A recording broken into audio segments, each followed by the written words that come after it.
వికారాబాద్ జిల్లా పోడూరులోని సోమన్ గుర్తి గ్రామ కాంగ్రెస్ నాయకులు మండల కార్యాలయం వద్ద ధర్నా నిర్వహించారు.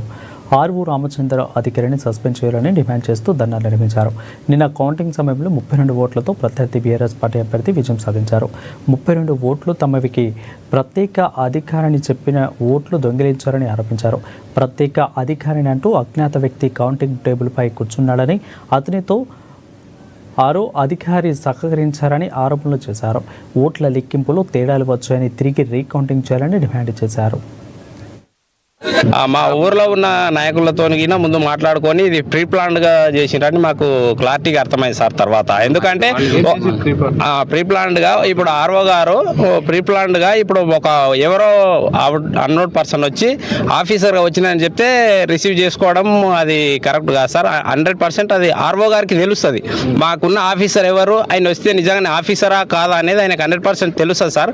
కానీ ఇప్పుడేమో మాకు ఆయన నిజంగానే తెలియదు, మేము కూడా ఆఫీసర్ అనే కూర్చొని చేస్తుంటారు సార్.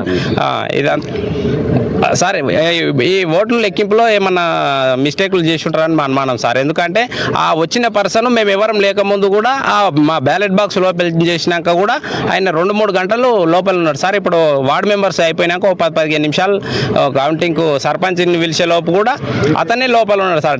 టీ బ్రేక్ అన్నట్టు టీ తాగే లోపు అప్పటి వరకు కూడా అన్లోడ్ బయటి పర్సన్ అందులో ఉన్నాడు సార్. అక్కడ ఏదో జరిగిందని మాకు 100% అనుమానం అయితే వస్తుంది.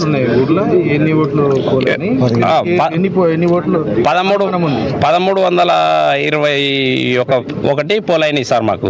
అది కౌంటింగ్ కూడా అన్ని ఓకే ఉన్నాయి. కానీ సార్ ఆడ మొత్తం మీద 8వ వార్డు మొత్తము ఉద్దేశపూర్వకంగా వాళ్ళు ఫ్రాడ్ చేసిండ్రు సార్. 8వ వార్డులో మాకు ఏజెంట్ అయితే మాకు జరిగిన అన్యాయం కోసం రీఎలక్షన్ జరపాలి సార్. మాకు అన్యాయం జరిగింది 100%. ఇక్కడ ఆర్ఓ గారు మాకు అన్యాయం చేసిరు కాబట్టి ఆర్ఓ గారిని సస్పెండ్ చేయాలి, మాకు రీఎలక్షన్ ఇవ్వాలి సార్.